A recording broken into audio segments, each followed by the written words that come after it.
अस्सलामुअलैकुम स्टूडेंट्स, कैसे हैं आप सब लोग। आई होप कि आप लोग बिल्कुल ठीक होंगे। Welcome to YouTube channel AK coaching centre.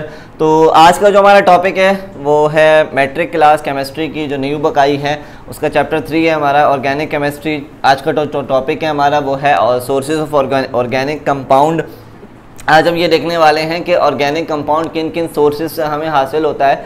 आपकी बुक में एक छोटा सा चार्ट दिया हुआ है कि किन किन चीज़ों से कौन कौन से ऐसे सोर्सेज हैं जहां से हमें ऑर्गेनिक कंपाउंड्स हासिल होते हैं। ठीक है, सबसे पहले अगर हम देखें तो ऑर्गेनिक कंपाउंड जो है उसके दो मेन सोर्सेज होते हैं हमारे पास। सबसे पहला जो सोर्स है हमारे पास है वो है लिविंग थिंग्स, जो कि हम चैप्टर के स्टार्टिंग में ही पढ़ के आ चुके हैं। वाइटल फोर्स थ्योरी भी आपको मैंने थोड़ा बहुत उसका हिंट दिया था। और दूसरा जो है हमारे पास क्या है, मिनरल्स। मिनरल्स से हमें क्या हासिल होते हैं, ऑर्गेनिक कंपाउंड्स हासिल होते हैं। ठीक है, सबसे पहले अगर लिविंग थिंग के बारे में देखें तो लिविंग थिंग में हमारे पास एनिमल आ जाते हैं और प्लांट्स आ जाते हैं। हमें पता है कि जानदार अशिया में या तो सिर्फ प्लांट्स हैं या एनिमल्स हैं, बाकी हम इंसान भी है वो एनिमल्स में ही आ जाते हैं। ठीक है, तो अगर देखें हम एनिमल से हासिल होने वाले जो ऑर्गेनिक कंपाउंड्स हैं उसमें प्रोटीन शामिल है और फैट्स एंड ऑयल शामिल है। अब ये प्रोटीन्स और फैट्स एंड ऑयल किन किन चीज़ों के अंदर मौजूद होते हैं वो आप देख सकते हैं। प्रोटीन जो है वो अंडे के अंदर मौजूद होता है, मटन के अंदर, चिकन के अंदर, बीफ के अंदर और फिश के अंदर।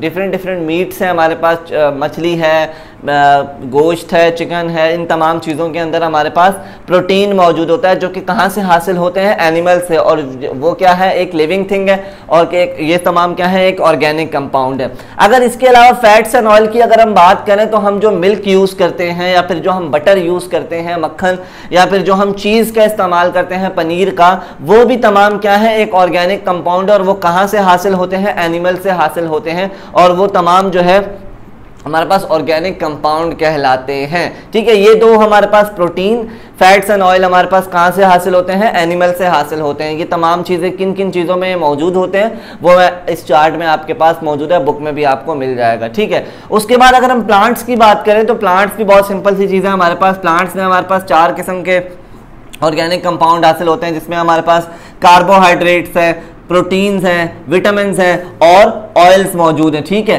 सबसे पहले अगर हम बात करें कि कार्बोहाइड्रेट हमारे पास किन किन चीज़ों के अंदर मौजूद होता है प्लांट्स में, तो वीट के अंदर मौजूद होता है, माइस के अंदर मौजूद होता है, पोटैटो यानी आलूओं के अंदर मौजूद होता है, राइस के अंदर मौजूद होता है, मकई, ये तमाम चीज़ें, मकई, जो बारले के अंदर मौजूद होता है, जो आपने सुना होगा, उसके अंदर हमारे पास कार्बोहाइड्रेट की जो है एक कसीर तादाद मौजूद होती है।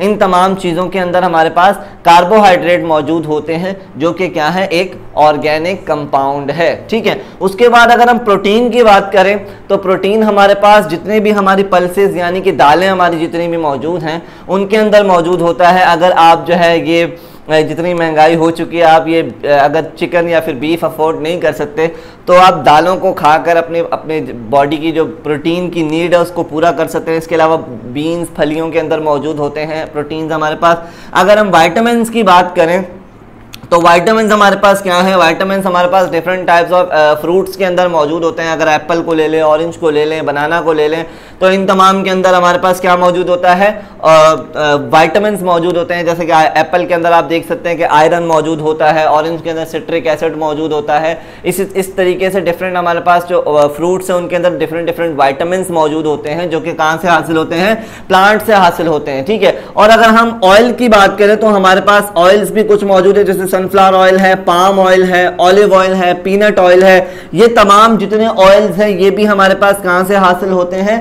प्लांट से हासिल होते हैं। और ये तमाम भी क्या है, एक ऑर्गेनिक कंपाउंड में शामिल होते हैं। अगर इसके अलावा लिविंग थिंग के अलावा अगर हम एक और चीज के बारे में बात करें तो वो है हमारा मिनरल्स। मिनरल्स से भी हमें क्या हासिल होते हैं, ऑर्गेनिक कंपाउंड हासिल होते हैं और जो कि हम कसीर तादाद में अपनी डेली लाइफ में इस्तेमाल करते हैं। 3 किस्म के ऑर्गेनिक कंपाउंड हमें हासिल होते हैं, जिसमें सबसे पहले नंबर पे हमारे पास मौजूद है कोल, दूसरे नंबर पे मौजूद है पेट्रोलियम और तीसरे नंबर पे मौजूद है नेचुरल गैस। ये 3 ऐसे ऑर्गेनिक कंपाउंड है जो सबसे ज्यादा हमारी डेली लाइफ में हम लोग इस्तेमाल करते हैं। अगर कोल की बात करें तो कोल हमारे पास क्या है, वैरायटी ऑफ हाइड्रोकार्बन्स की वैरायटी है और ये जो है एज अ फॉसिल फ्यूल इस्तेमाल होता है। ठीक है, अब हमें हासिल किस तरीके से होता है कि हमें लाखों साल पहले जो है ना प्लांट्स और एनिमल्स के जो बकाया जात थे वो जमीन के अंदर चले गए और जिसकी वजह से जमीन के अंदर जाने की वजह से हाई टेम्परेचर और हाई प्रेशर की वजह से बैक्टीरियल प्रोसेस उनके ऊपर हुआ और वो तमाम किस में चेंज हो गए, कोल में चेंज हो गए। अच्छा, लकड़ी का, वुड का कोल में चेंज होने का जो प्रोसेस है, लकड़ी का जो वुड है, वुड का कोल में चेंज होने के प्रोसेस को कार्बोनाइजेशन कहा जाता है। क्या कहा जाता है? कार्बोनाइजेशन। उस वो प्रोसेस जिसमें वुड जो है कार्बन में चेंज, कोल में चेंज होता है, उस प्रोसेस को हमारे पास कार्बोनाइजेशन कहते हैं। जैसा कि मैंने आपको बताया था कि जितने हमारे पास ओल्ड प्लांट्स हैं लाखों साल पहले, जो कि उनके जो बकायाजात थे, उनकी जो डेड बॉडीज थी, वो जो ज़मीन के अंदर चली गए और जो है वो हमारे पास ज़मीन के अंदर गहराइयों में, अर्थ क्रस्ट की गहराइयों में हाई टेम्परेचर और हाई प्रेशर की वजह से उनके ऊपर बैक्टीरियल प्रोसेस होता है और वुड जो है वो कोल में चेंज होती है, जो कि एज अ फ्यूल भी यूज़ होता है। देख सकते हैं आपके आज से कुछ साल पहले चले जाएं, 15-20 साल पहले, तो जो ट्रेन्स होती थी वो भी कोल से ही चलती हैं, कोयले से चलती हैं। आज इंजन आ गए हैं, लेकिन इससे पहले जो ट्रेन्स हैं वो कोयले की मदद से चलती थी। तो एक एज अ फॉसिल फ्यूल है जो हमारे पास बहुत इस्तेमाल होता है, ठीक है, बहुत कम्बस्टिबल जो हमारे पास कंपाउंड है वो कोल कहलाता है, ठीक है। और वुड के अंदर जो सब कार्बन की तादाद होती है, कार्बन की परसेंटेज होती है, वो 40% होती है। वुड को जब उस पर थोड़ा प्रेशर लगता है तो वो वुड जो है पीट में चेंज होता है।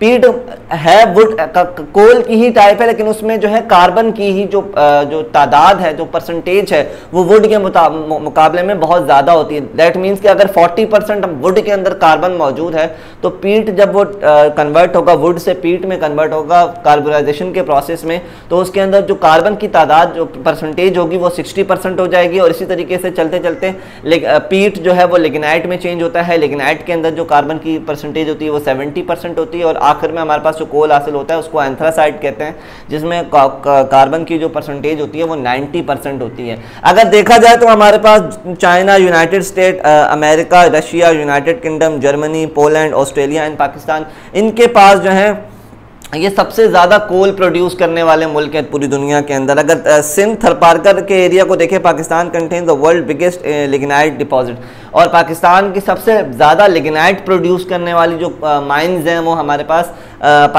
सिंध थरपारकर के अंदर मौजूद हैं। और अगर देखा, एस्टिमेट लगाया जाए तो 185 बिलियन टन हमारे पास जो है वो कोल प्रोड्यूस होता है। लेकिन फिर भी हम जो है कोल बाहर से इंपोर्ट कर रहे होते हैं। बिजली बनाने के भी हमें पता है कि कोल काम आता है, तो हम फिर भी इसको बाहर से जो है इंपोर्ट कर रहे होते हैं, जबकि हमारे अपने मुल्क में इतना ज़्यादा वाफिर मिकदार में जो है कोल मौजूद है।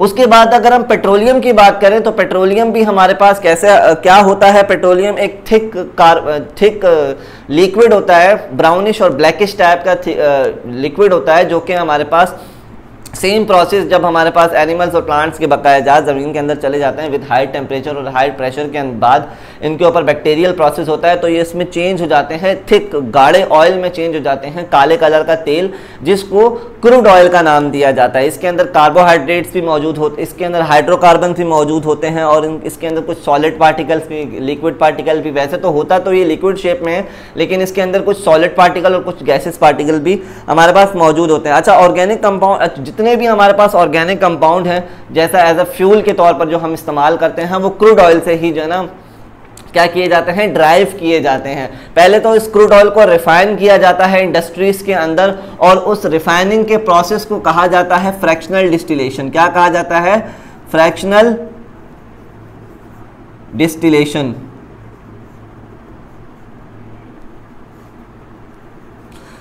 जिस प्रोसेस के थ्रू इस क्रूड ऑयल को डिफरेंट फ्यूल्स में चेंज किया जाता है, ऑर्गेनिक कंपाउंड्स में चेंज किया जाता है, उस प्रोसेस को कहा जाता है फ्रैक्शनल डिस्टिलेशन। एक बहुत बड़ा सा टावर होता है, जिसके आप एग्जांपल ले सकते हैं, कुछ ऐसा टावर होता हमारे पास मौजूद होता है। यहाँ से जो है क्रूड ऑयल को डाला जाता है इस टावर के अंदर और इसको हीट करना शुरू कर देते हैं। क्या करना शुरू कर देते हैं? हीट करना शुरू कर देते हैं। अगर इस टावर पे 70% अगर 70% हीट किया जाए तो हमारे पास जो हासिल होता है, 70% अगर हीट कर ले तो हमारे पास पेट्रोल हासिल होता है हमारे पास, ठीक है, पेट्रोल हासिल होता है।